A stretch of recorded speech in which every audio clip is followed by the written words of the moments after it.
Hey everybody, John Ray here with Musing Wizard, and today we're going to be talking about why you should never do something you don't want to do. Ooh, that's pretty counterintuitive to like all hustle harder culture and all of the different, organization of discipline techniques that we've heard in the past. But one thing that I really have been interested in and exploring is this idea that we can be so much more effective when we wait for the energy to be in the actions that we're taking rather than trying to take actions that don't yet have the energy ready. And it doesn't mean that we're lazy or that we're inactive. What it means is that we're using a series of mental and emotional techniques to grow and build that energy packet that then launches us into inspired action rather than just slogging through the work. So, Karl, we can unpack all of the trauma that we have from hustle harder culture and the bad habits picked up there, and also some of the good habits that are in that scene that do allow us to grow and build energy in the right ways. But glad to have you here. What's happening over there?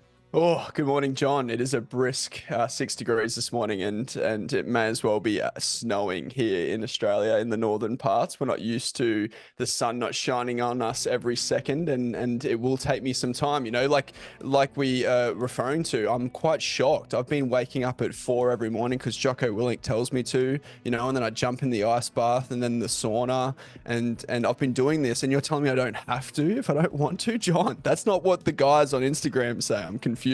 Yeah, well, so let's dive in because there actually are like a lot of interesting practices in that. Like waking up at 5 a.m. can be wildly beneficial. I've been taking cold showers, every morning for 10 years now.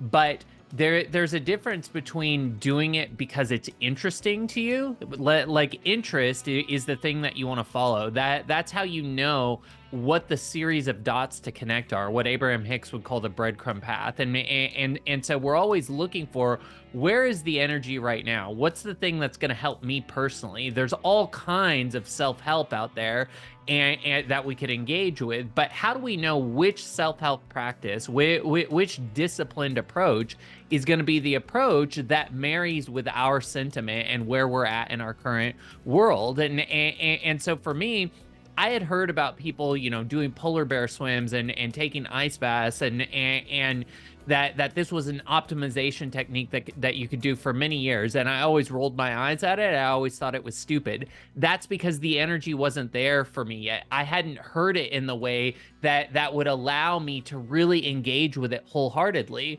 But then I ended up taking one of Wim Hof's courses, and the way that his sales letter was written, the way that I was introduced to him through some of the podcasts that he had done, and then just the way that his training sessions were laid out and the evidence put behind them for reducing inflammation, it got me really excited about, ooh, this really might be like a secret or a hack or something that could work for me. And then as I started to do the techniques, I became really fascinated with my ability to overcome doubts or fears or discomfort in a kind of joyful, playful way. And so that was an example of a hustle harder technique that early on, the energy wasn't there for me. It was not time for me to be engaging with that. But as I continued to follow my interest, I found the right path into that. And that path then unfolded for me in such a way where I could then wholeheartedly choose that thing. And so what I really want to point out is that in reality, it's important for us to go where the energy is at and to ride the wave of that energy. And so it's not that we're never doing hard work or that we're never having discipline. We actually become incredibly disciplined, but we're disciplined towards going where the energy is because like a good sailor, we're tacking back and forth trying to capture where that wind is. And so yes, we could always just be oaring our way through life, and we can definitely get forward with that.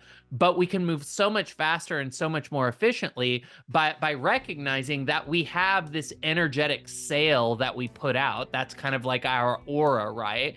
And there are pockets of energy that are available to us in any moment. And what we want to do is get in a zone where we can capture that pocket of energy so that it then propels us forward. And then life feels effortless. Life feels like we're having so much fun. For every step that we take, it actually takes us, 10 steps. And that actually allows us to fall in love with the work that we're doing because it's so effective. And so when I say don't do anything that you don't want to do, what I really mean is become someone who's good at perceiving where the energy for you is at, and then catching that in your sales. I hear often like these speakers, these personal success speakers, these people that are really taking a lot of the, I guess, the attention frame and the algorithm when it comes to self-development around finding those things that you enjoy doing that seem like hard work to other people. And I see that aligning to what you're saying, right? It's like it for some of us, some things just aren't hard work. And for me, if I think about the things that I enjoy, public speaking is one of them.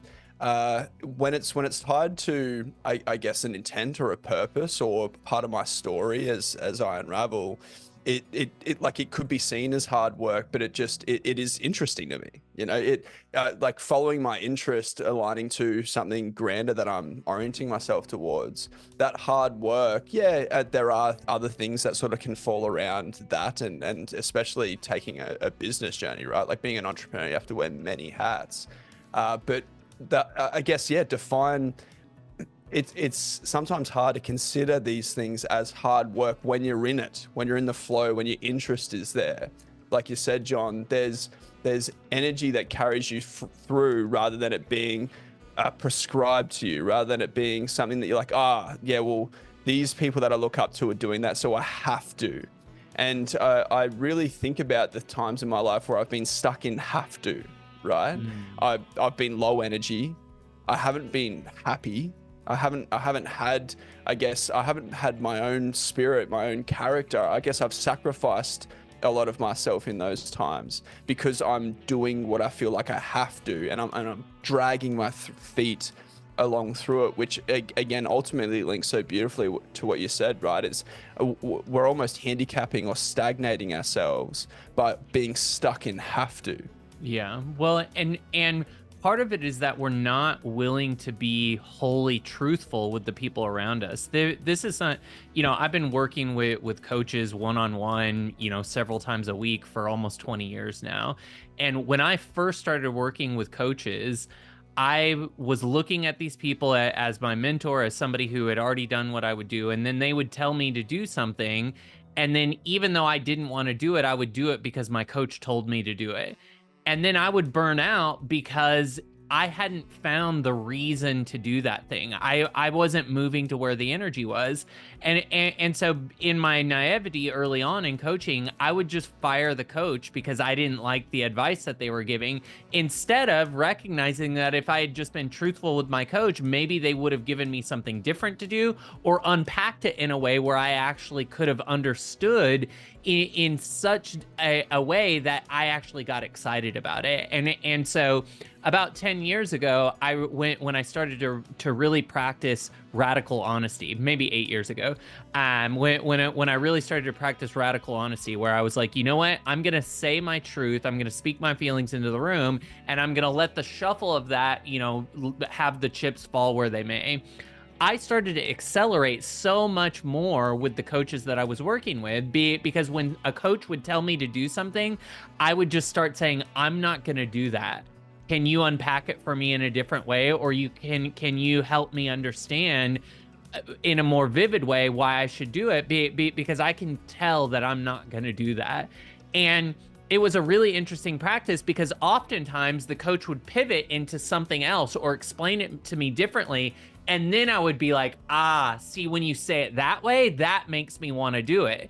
And so it's not that you're not taking the action, it's that you're waiting and you're being honest about where you're currently at. Hey, the energy's just not here for me. And by doing that, you're forcing a kind of clarity that brings in new information that will inspire you towards where the energy currently is. Yeah, I can't listen to forcing clarity enough. I think that is just such a powerful way to encapsulate a very effective action in so many different contexts, especially with relationships. You know, to force clarity means that you're removing assumption. And I'm thinking about those times that I reflect on where I have to, like I'm stuck in have to, you know. Am I forcing clarity with myself? Am I creating a container where I'm actually asking myself why? Why am I here? Why am I on this path? Why am I doing this? And in reflection, I see a lot of it, I guess, as akin to just misunderstanding or being so tied to how I view the world or my current position or the path that I'm on, which stops me from being honest with where the energy is or what the energy is telling me. Yeah. And it's amazing how when you're able to feel through that discomfort, and this comes back to the advice that we give over and over again, you have to learn how to feel your feelings. Because why is that important? Well, the reason that you don't tell the coach that you don't want to do it is because you actually have a fear that they're going to respond to you negatively and that will be uncomfortable. So you're putting up a defense mechanism that says, well, I'm not lying. I'm just not telling my truth. And in that, I don't have to suffer the potential consequence that someone will get mad at me. Now, if you were somebody that was well practiced in feeling through your discomfort, you would say, you know, what you just said doesn't feel like something that I'm going to do, but I actually do want the result that you say it will get me. So help me understand some way that I can engage with that in a different way from a new perspective so that I'll actually do it. Because right now I don't feel the energy in my sails. And a good coach will be able to unpack it for you in a different way or to find something that works for you that is personalized to where your current energy systems are. But without that honesty, without that willingness to feel through the discomfort and to speak that discomfort into the room, to speak the fact that, hey, this isn't aligned right now, you end up doing things you don't want to do and suffering things that you shouldn't have to suffer. This happens, relationships is great, especially on the romantic side, because so often we, especially if we had codependent parents, we fall into a codependency with our partner. And that means that we think our job is just to make our partner happy. So then we just do whatever they ask. And then both partners end up resenting the other partner because they're not focused on their own. They're not taking personal responsibility for their own happiness by speaking their truth. They're instead just becoming a mechanism for fulfilling what they think the other person wants. But the paradox is what the other person wants is for you to actually be authentic, because they want to go on an adventure with you. They want to sharpen themselves by you bringing novelty into the relationship. And what that looks like is saying what's on your heart. And it might be something weird. It might be something uncomfortable, but ultimately it forces you to grow with one another. And that's the exciting part. And that's where you can really begin to have a deeper sensitivity and relationship that's rooted in a container of love rather than codependency. Sacrifice is a word that's coming up for me, and not sacrifice in a grandiose macro sense, but sacrifice in those little moments, you know. And to quote Abraham Hicks again, you know, if you're not going to address your problem now, don't worry, it'll get bigger. Yeah. And that's kind of what you're doing, right? If you sacrifice your truth, I hate saying your truth just because it's been bastardized by pop culture, but if you sacrifice in those little moments, you're just essentially kicking that problem can down the road, you know, like, oh, right, I'm kicking it down the road. It's going to come up later. It's going to have a much more emotion packed into it. That's and right. Forcing clarity in the moment.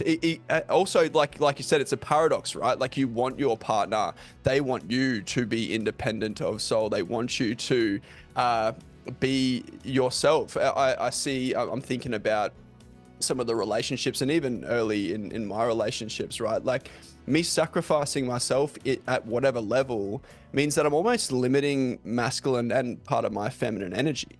So I'm limiting the opportunity for the feminine and masculine to sort of dance and marry together. You know, both energies are so important, the yin and the yang. And by me trying to cater to what I think might be just better right now, because happy wife, happy life, you know, those small sacrifices. It's like Joe Rogan has this beautiful joke in what I think it was his first Netflix special, and he speaks about how he lives with like 4 women, 3 daughters and his wife, and he's got his pile of man marbles behind him, and every day they just take 1 marble and I've got to protect this pile. I can't go grab that marble back. And I see that as akin to that, right? Like he's inferring a slow sacrifice of the role that he needs to play, or just his own truth in that family, right? Right. Well, and ultimately, people respect people who respect themselves, right? And so this is how you build polarity in any relationship, whether it's a coaching relationship, a romantic relationship, a business relationship. People respect people who respect themselves. And so what's the ultimate respect that you can have for yourself? Doing the things that are important for you, that are interesting to you, that light you up. And then you can have a conversation with your partner about it, you know, saying, hey, let's say it's a business partnership and you're having to negotiate with someone else who's running the business with you. Look, one of the things that I know about myself is that when I really have the freedom to explore my intuition and feel around with my gut, that's usually where I make the most exponential decisions, the things that are going to catapult us to the next level. And I know that that's what you were attracted to when you decided to go into business with me. You liked the fact that I'm a little bit further out on the risk curve. And so what I just want to ask you is that in our relationship, you give me some space to explore a little bit further than you're comfortable for, because I think that's going to be really beneficial to our business partnership. And of course, then you're going to have dialogue. You're going to figure out where is that place on the risk curve, and then collectively you'll decide, okay, that's your role. You go out a little bit further than I'm comfortable of and explore, and that's where we find opportunity. In a romantic relationship, it's, babe, when I'm in it, when I'm running my business the way that I want to run it, I'm thinking about our future together. I'm thinking about, how do we live the biggest life that we can live together? How do we get to go to all of the different countries, to travel in the way that we want to travel, to have the time freedom that we want, and to never be limited in our choices. And some of that means that I need to front load a lot of my attention on the business now. And I promise that on these days that I schedule with you, I'm going to be present with you. My phone is off. I'm going to be here on these days, on these hours. On this day, I'm going to be present with you the entire day. But the rest of the time, I'm building for us, and I need us to be in agreement on that.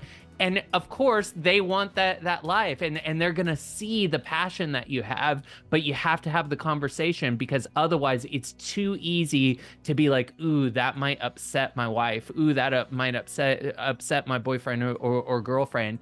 And so then you don't actually lean in to what the biggest opportunity for you could be. I'm just imagining like a young gent who is kind of like just a bit annoyed at themselves because they haven't had a conversation with their partner, and they're writing down word for word like how you just said that, John, like, oh yes, I'm going to take this to them this afternoon after work. But it's funny, right? Like feeling your feelings, you've said it a million times and I've started saying it because it's just so powerful, but it's the processing of the emotion that allows you to come back to a baseline, and those words are so much more intuitive. I'm thinking of another example that I'm sure will speak to some of your audience. So I know a lot of entrepreneurs listen to you and follow you at the Musing Wizard. And as you move into self-employment, right, you become compliant on the few first clients that you have, you know, but you become reliant on the first few opportunities. And sometimes, well, I remember when I first started, right, because I'm reliant on these people, it's easy to fall victim to sacrificing for them, and then you build up this resentment if you don't do anything about it. Like these emotions build up, they become blocks, as we've referred to in the past. And ultimately, you get to a decision point where you continue to sacrifice and just bend over backwards and hate your job again. Like, you might as well just go back to employment, or you burn the bridge. When instead, if you were to notice why you're feeling that way, and then process that emotion, and then, okay, I'm only one conversation away from everything that I want. Yeah. Mr. Client, hey, I've been feeling this way recently. I know when we engaged together, you saw this opportunity in me, and this is how I'm going to help you. I feel like that these things are getting in the way, or this is where I'm not quite completing the mark. What's it like on your end? And how can we redefine our relationship so we can both win? That's right. And just having that conversation and even scheduling that conversation, like when you're signing clients saying, hey, once a month, we're going to just check in and see, do we still like each other? Is this still a good fit? Do we need to redefine our terms?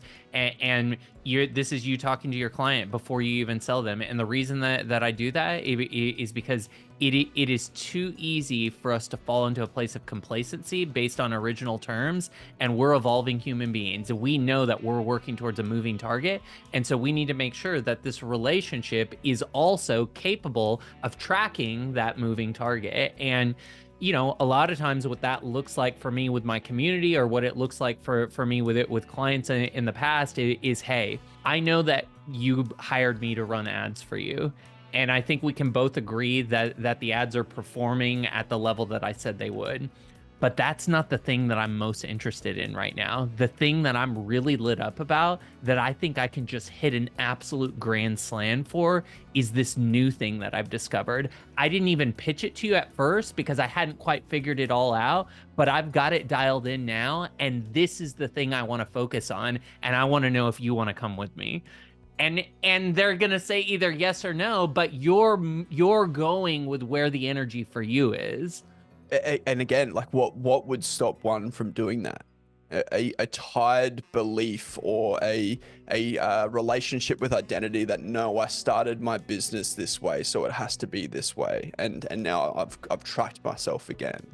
Exactly. Whereas, what a beautiful example of because you're not a fixed thing, right? Like, we grow until we die, from my perspective. And so it makes sense to me that when we had our engagement, that we've both grown and changed since the start of that engagement. And why not? Why wouldn't I share with you what I'm interested in? And also, if our original agreement is robbing me of energy, is making me feel trapped, is stopping me from continuing to complain and explore what I find curious and what I think will ultimately serve, then I'm sacrificing myself. I'm not rocking up the best every day. I start waking up again, forgetting why I got into business, and just feel trapped by this scenario that I have myself in, because I'm not able to be honest, be attuned, read into the energy or where my interests are taking me. Yeah. And one of the reasons that we don't go to that edge more often, I think, is because we are afraid of losing everything. And that fear really limits our ability to swing for the fences and to have those home runs and grand slams. And you know, one of the things that I've been doing with one of my coaches is building these clay scenes. So you take 2 pounds of clay and you spend 60 to 90 minutes just kind of building out, like, what is the end result you're looking for? Not what do you want your business to look like? Like, why are you even building the business? Like, what's the end goal of the business? Is the end goal to have the business acquired? Okay, what's the scene on the other side of getting acquired? Because that's really what you're trying to create. You just think that the business is a mechanism towards that. You know, sometimes business is a sport and you want to keep being in the sport. And so if your goal is, ooh, I want to be the absolute best at this, and I want to be giving keynote speeches everywhere, I want to be the guy that people go to, and I'm going to run this business until I die, and then I'm going to have systems that are so tight that it runs forever, and this is going to be my legacy. Okay, so if that's your goal, build out that scene with the clay. But if your goal is, well, I really think there's an opportunity 10 years from now for me to get acquired or to raise some VC money and take this thing public, and then I'll slowly exit the scene and then do this thing that I actually want to do. What you want to build out in the clay is the thing that you actually want to do. Like, where is the passion really at? And then if the business is the mechanism to get you there, it'll get you there. But you spend 60 to 90 minutes building out this scene, all the little details. Ooh, this is here. Ooh, and then when I have this, like it's gonna be like this. Like getting excited about all the little details. Ooh, this one represents me never having to wait in the TSA line. Just filling it out to this holographic vision. But then the most important part after all of that, and you're going to feel really proud if it's the first time you've ever worked with clay, you're going to be like, dang, that actually looks like what I was thinking about. Like I'm a freaking potter. I'm an artist. And then so with that pride of the thing that you've created, the hardest part is to then destroy it and put it back in the container and then turn it over to God or your higher ideal and say, now you do it better.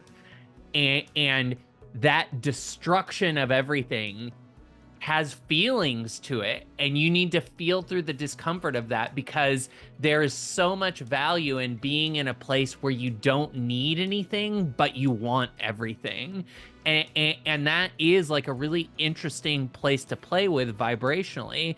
And it's one of the reasons that we hear in Eastern tradition all the time that you have to let go, that you have to release the ego, that material possessions and desires are what's going to hold you back.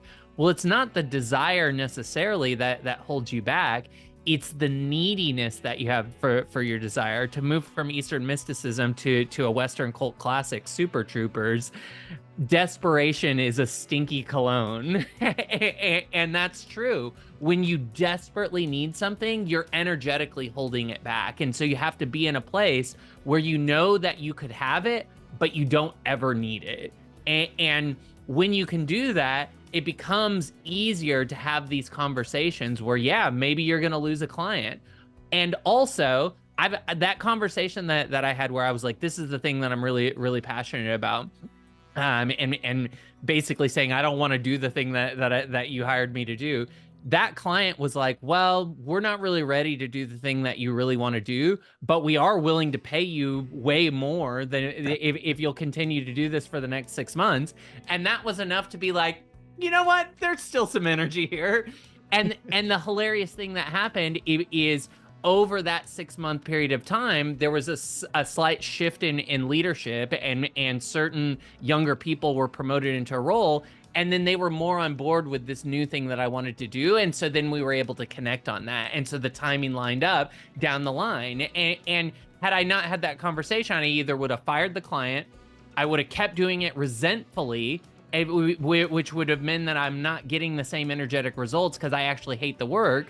Or I wouldn't have gotten the pay raise. And the pay raise was enough for me to then give the person that I was empowering to do the work a pay raise, so that we ended up doing even better work. And so again, forcing that clarity, having those conversations, and being willing to go on the ride of the bull of that.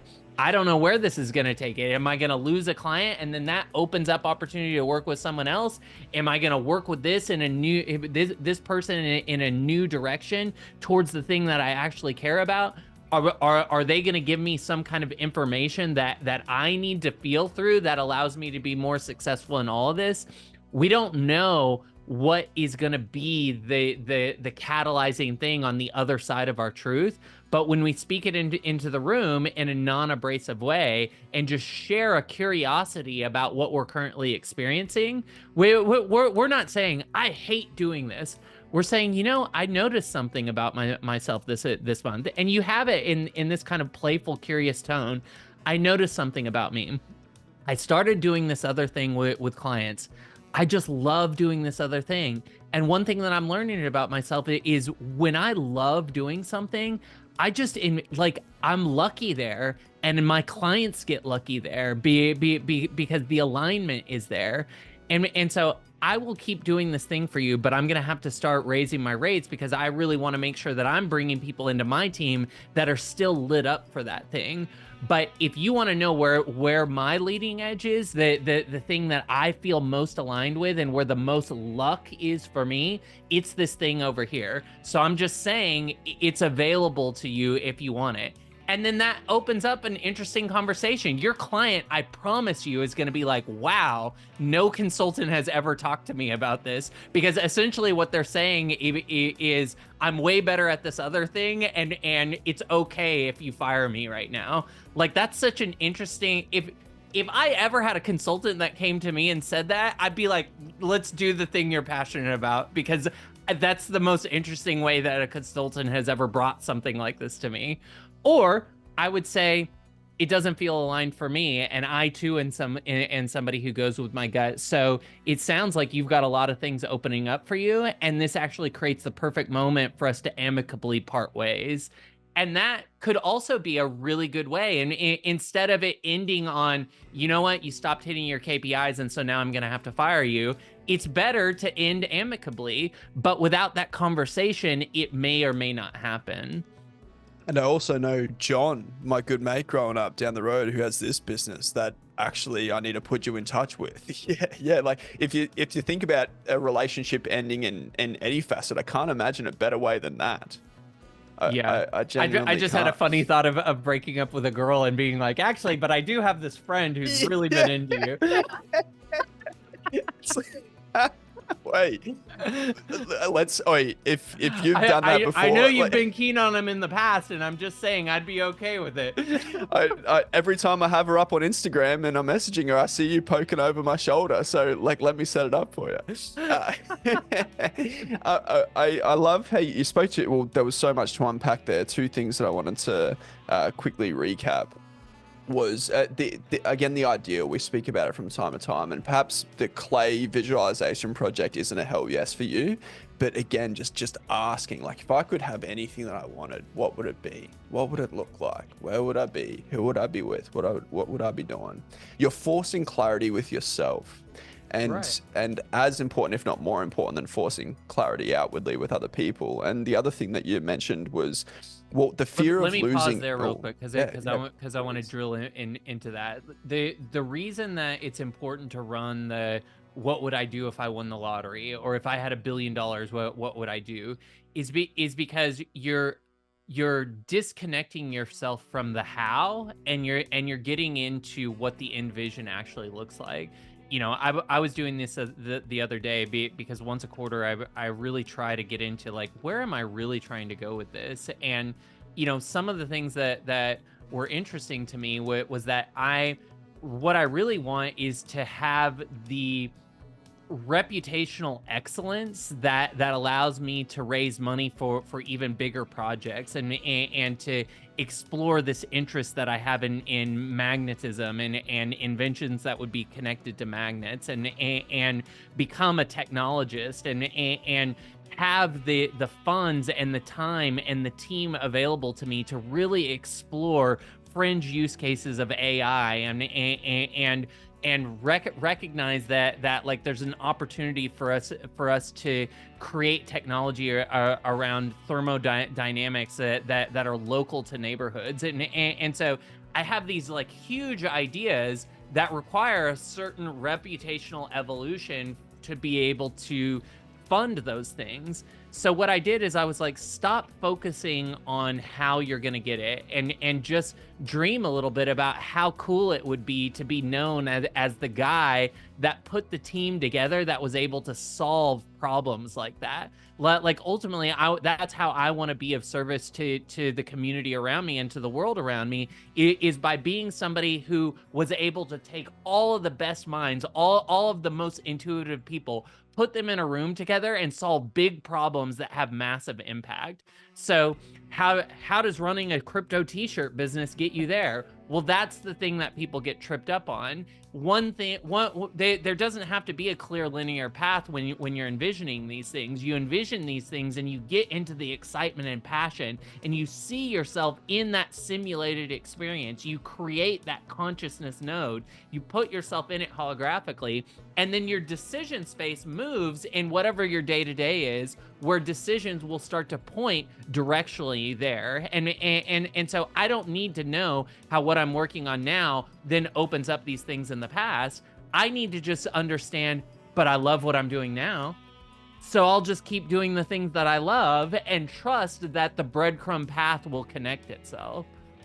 Yeah, you develop a relationship with it, right? And not only do your decisions start orienting you there, you start seeing the opportunities that present themselves on Right. the way And there you can too. also start to see how dots connect. Like I could see, oh Yeah. yeah, sure I'm running a crypto merchandise project. It doesn't seem like that's connected to geothermal energy at all. But what it's definitely connected to is creative ways for raising money, for garnering community interest, for creating aligned incentives, all things which larger projects require. And you better believe that crypto is going to be the mechanism for bootstrapping projects like that in the future. So I'm doing what I know how to do and working with crypto in the way that I know how to do it to become an expert in raising money using digital assets. And that, of course, could lend itself to helping into some of these larger things. And so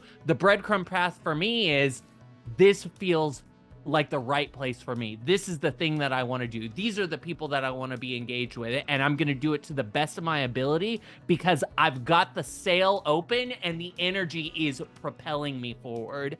And then the winds of time will take me wherever they take me and the opportunities will open, but I will always be right where I'm supposed to be. And how will I know? Because everything that I do will be the most interesting thing that I could do in that moment. Just wanted to let that sit, John. It was beautifully said. And yeah, how exciting that you don't know the how, right? If you knew the how boring would life be? And that's kind of what one sacrifices. So by being confident on the how, by choosing a path of security, of comfort, to avoid any, I guess, possible catalysm that they can see by subscribing to alternate systems, by sacrificing what their interests are every day. They do all that so they feel secure and comfortable because they can see the path forward. But man, I feel grateful. It's probably because I've had too many concussions playing football, but thank God that I've decided complete and utter chaos and turmoil for my part. It isn't always easy to feel through those emotions, but damn, it is exciting. And yeah, the more I spend time envisioning, articulating, having conversations with, seeing the future, the less of a purposeful, planned session it is, and more it's just in my psyche. I move and develop a relationship with a thriving future versus being tied to a surviving past. And that's where that lack comes from, right? It's different to want something or need something, and if you're in a state of lack, then it is need. It's like get me out of here. And every single person has had a conversation with a salesperson that needs that sale, and like you can smell it, you can sense it. It's disgusting. I wanted to come back to one thing that again that holds us all there is the fear. And you mentioned the fear of losing everything. For me, this is something that is also quite valuable to play out. Like, well, what does losing everything actually mean? Where would you end up if you actually lost everything? Yeah. How does that fit into your worldview, John? Is it worth exploring? Right. Well. So let's put it in the context of what is most interesting to me right now. So if I'm riddled with fear and anxiety, then clearly what I'm making most important or interesting is that fear. So then the thing to explore is the feeling that's presenting, and so I can then make a list of, okay, what would the worst case scenario here be? And list it out and allow myself to have the experience of that and feel through the feelings of, it would really be uncomfortable if I lost my job and then I lost my relationship and then I lost my house and then I'm living on the streets. Oh, but I probably wouldn't live on the street because I'm pretty resourceful. And actually, that one time that I was hitchhiking around and kind of living on the street was actually pretty fun.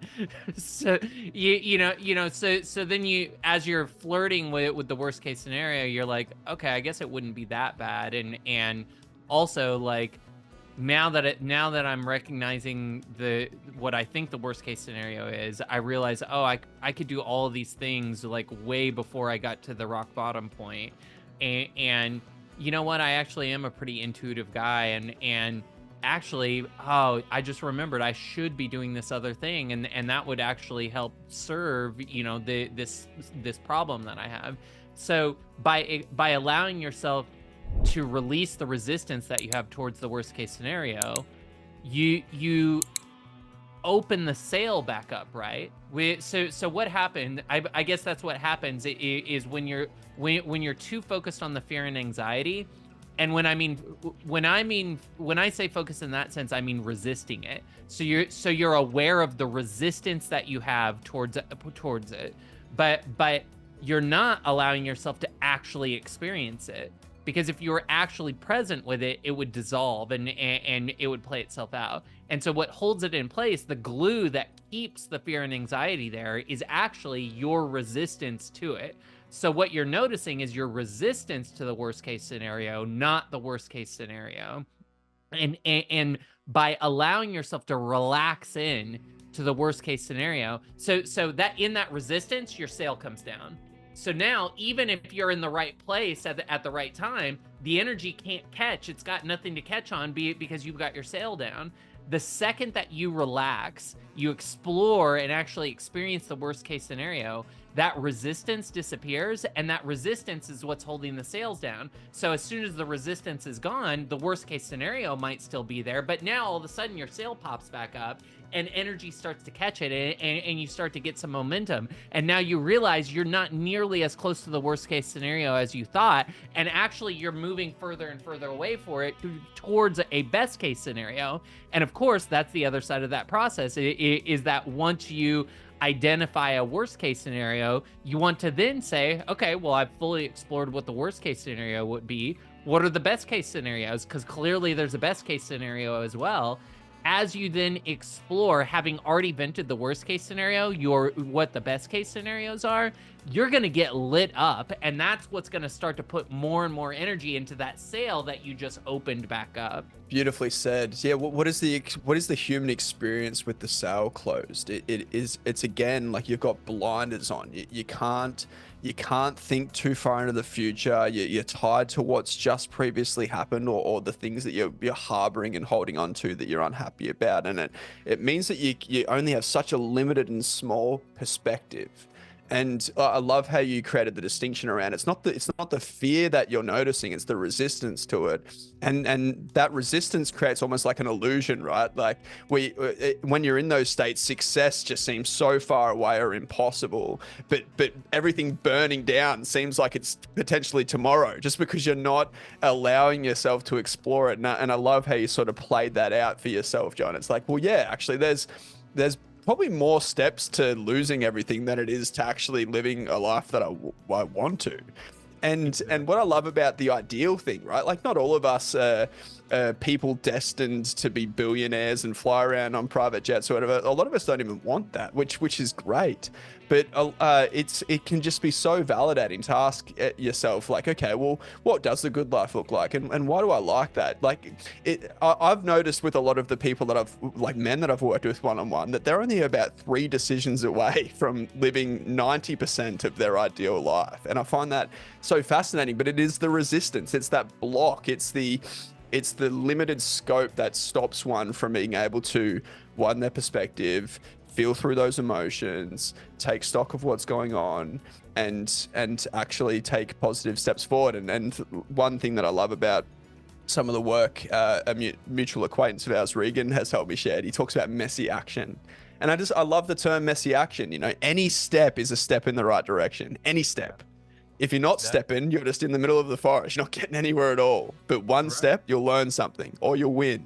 And yeah, I find that beautiful. Right. And even if you fail in that step, you learn enough from it to then take another step. That's part of being truthful with where you're at, because oftentimes you take messy action and you realize, ooh, there's more for me to learn, and that actually creates the energy for you to then go take the course, or go to the class, or get the mentor, or hire a coach. You needed the failure to kind of help you realize where you're actually at, and then you can optimize once you know where you're at. But if you're being dishonest about where you're really at, it's really hard to optimize, because you're optimizing for the wrong position. And I'm just thinking as well, you know, the breadcrumb path sounds great. You know, sounds good, John. Yeah, it'd be great to just start seeing some breadcrumbs and follow them. And a piece of candy. A piece of candy. A piece of candy. But I was just thinking, like, how do you find breadcrumbs fail? You know, like that is where you force breadcrumbs to present themselves. And also, breadcrumbs will become more apparent if you live in the end more often. Because we're only seeing, you know, maybe 5% of the spectrum of things that are available to us. Like, we tune everything out. And so you want to make sure that the 5% your brain is seeing are the things that are aligned with the choices you need to make to get where you want to go. You said something brilliant that you know, I've written in my journal many times, which is your entire life could be different in 3 to 5 choices. And it doesn't mean that you need to make big sweeping choices and change your whole life, but it is an interesting context to think about because you know what choice you should be making differently. And so if you say, what are the 3 to 5 choices that I could make differently that would change my life?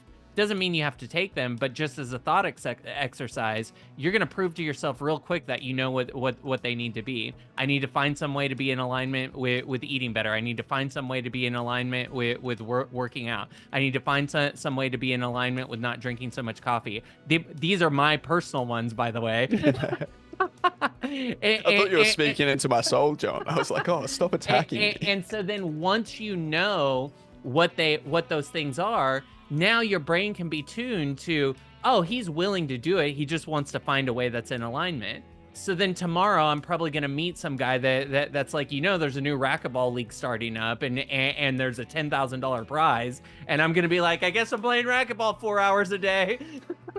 Oh, goodness.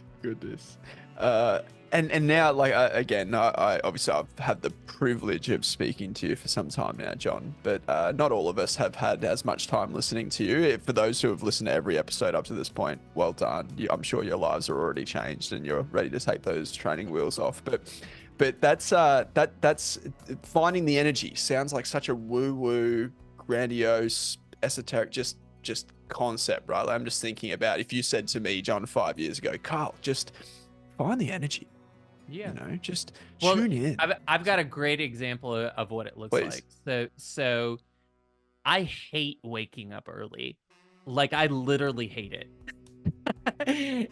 And yet, when I was in college, every Saturday I woke up at 5 a.m. so that I could go to the river with my friends.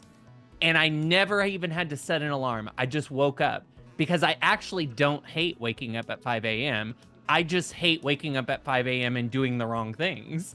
and so it's all a perspective issue. And so when the energy is in the right place, we know it's in the right place because we want to do that thing. You know, if you're going to a big football match or something and you have to wake up a little bit early to get across town, but you're going to be there with all your mates and you know it's going to be a epic freaking day and there's going to be tailgating and all these things, like I'm thinking about all these times that I've gotten absolutely rip-roaring drunk at like 5 o'clock in the morning, but the energy was there, right? Like, I had no problem getting up when I knew that we were about to have so much fun. Another time when it was really easy for me to get up at 5 a.m. was when I was working at Google, because I so clearly understood the political landscape of Google and how to get promoted and what needed to happen. And I just saw my entire time at Google as a video game. And I knew that if I got to Google, if I woke up at 5 a.m. and was in the office at 6 a.m. and was working for 3 hours before anybody else got there, that I was just going to rise through the ranks. And I did. And then what came along with that? Infinite travel budget, infinite Google credit card, the ability to basically go to every state in the country and host these huge conferences, being able to live in a hotel, which now doesn't sound very good to me, but at the time it was like the most epic thing that could happen. Basically, like, having a group of people my age that were all like top of their game, traveling together, like working with some people who became some of my best friends. Like that was worth getting up at 5 a.m. for, and I never even thought about it. But then when I started working for myself, I didn't have to get up at 5 a.m. anymore. There wasn't a game associated with it. So I didn't. And so now I don't like it.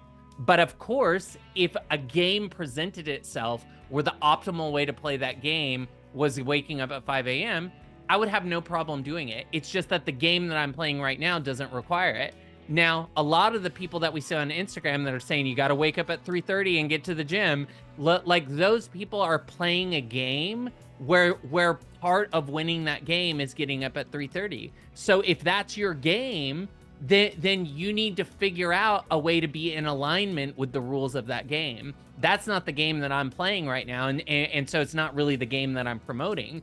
But I know plenty of people who love that game, and they wake up at that hour, and it's not a problem for them because they've properly constructed the game in such a way where it's fun to show up and be a player. Yeah, it's making me reflect on. So I've been in the second run of my own business, this time successful, thankfully, for about 1.5 years now, and it took me. It's still there's still these existing constructs in which I believe work has to be done. You know, I've been in employment in corporate for over a decade. And so work is Monday to Friday. I used to do something similar. I used to get there at 7 and then leave at 3 because my brain would just stop working. It was a nice excuse to leave early and just wander out. But one game that I was always playing, even though that I wasn't willing to put in the extra hours, was always to ask why and always to figure out what the actual problem was. That compounded massively. And some nights I'd stay up late just thinking about the problem, you know, because the energy was there. And I ended up in a role mid I think I was 25, and I was a leadership development facilitator flying around Australia, running workshops to leaders in their 30s, 40s, 50s, you know, some incredible experience. I don't know how the hell I managed to achieve that, but it was the energy was there. The game was fun. And the other way, like life hack, if you want to become a morning person, get addicted to nicotine. That's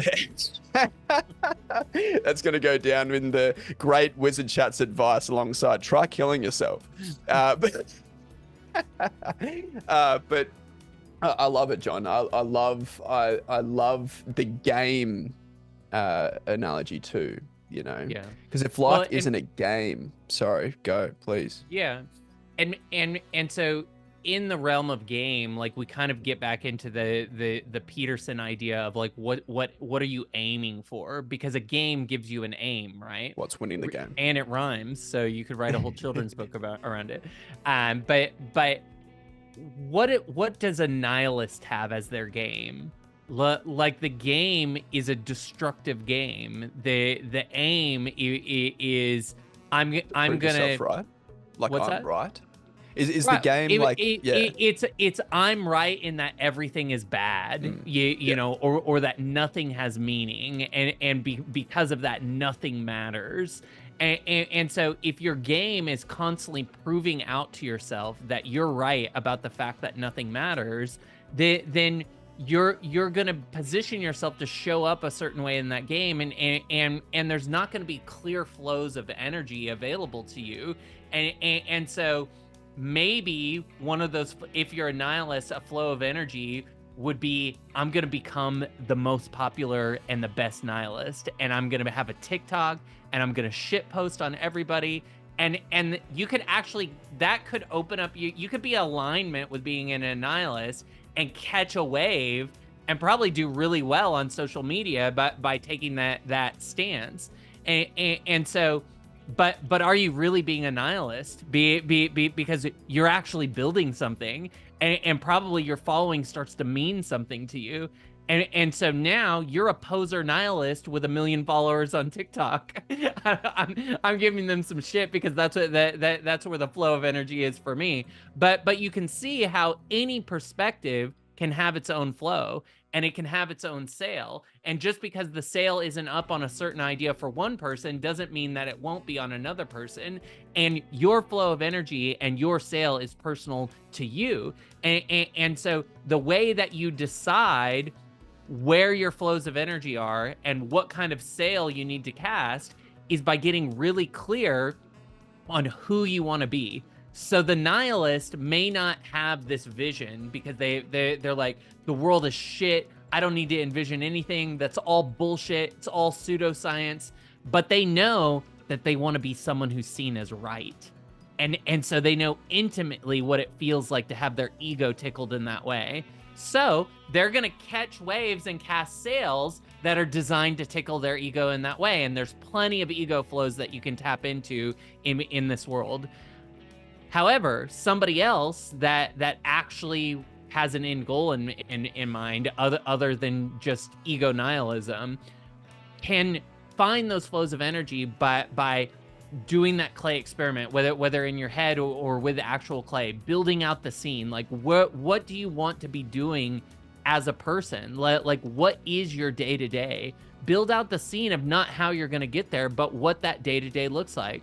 You know what? I wake up without an alarm clock. I get to enjoy a cup of coffee. I read passages out of a book that I really love. I get to go and engage in an office with people who just light me up, who are my best friends, who are all working on these really interesting problems.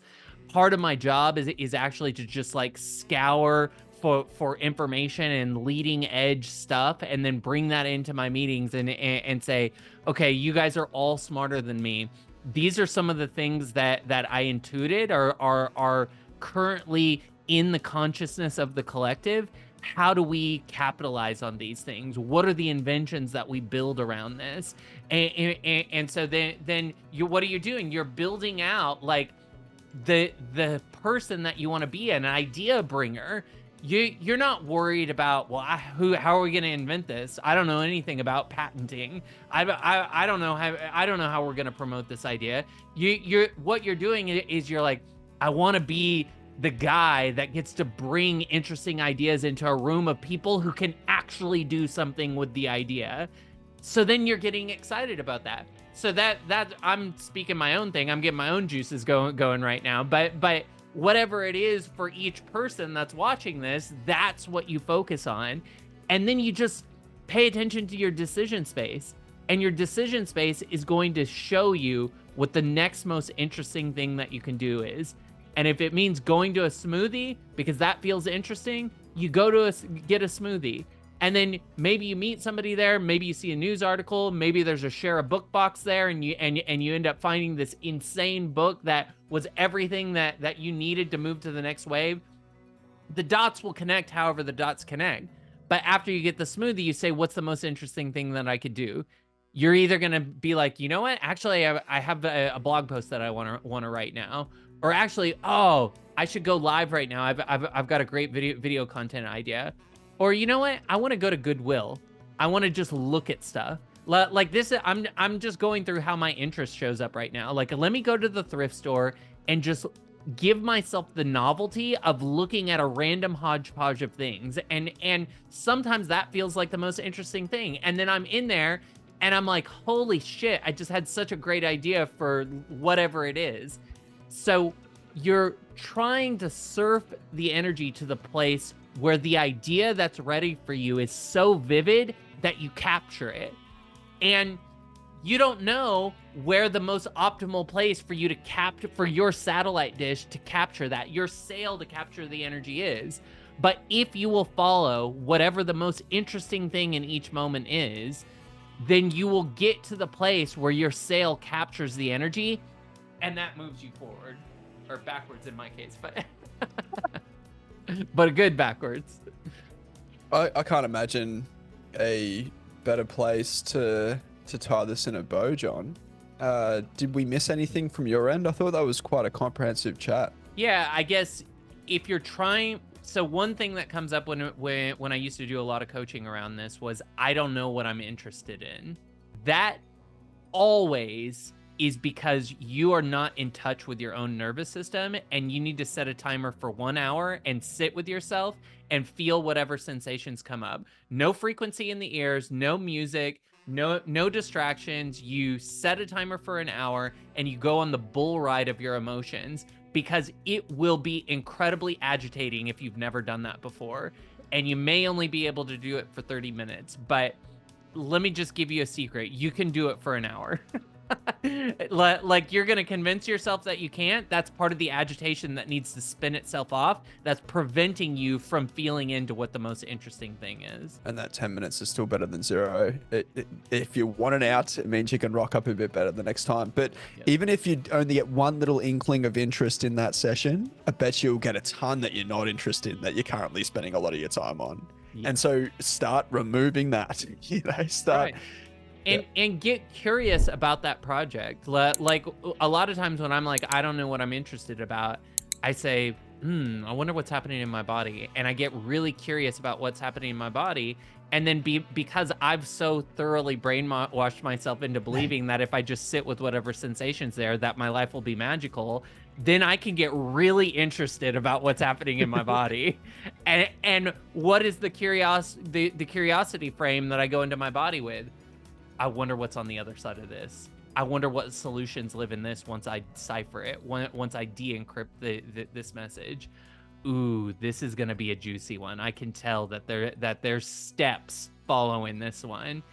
And when you prove that to yourself by sitting with yourself and actually doing that work and feeling your feelings as sensation in your body, you will recognize that you can always know what you need to know when you need to know it. And that is abundance, and you can have that abundance today. And once you know what you need to know, guess what? You're those 3 to 5 choices away from having whatever life you want to have. Now, maybe it takes 100 choices, but it doesn't matter, because if every single choice is the juiciest choice that you could have taken in that moment, then who freaking cares? And that's the place that you want to be in your life, is that you're not trying to get anywhere because you're having so much goddamn fun right now. So I'll leave you with that. Presence, like when you're actually making choices that are interesting to you, it's so easy to be in the present moment, because you're not dwelling on mistakes that you made in the past, and you're not thinking about a future that hasn't come yet. And it's just baffling how consistently the universe, God, the world, whatever it is, just backs you up. It just makes you lucky. That's right. Thanks, John. So let us know in the comments how you got lucky after trying this, the ways that God has backed you up in your own life, and we'll see y'all in the next one. Bye, everybody.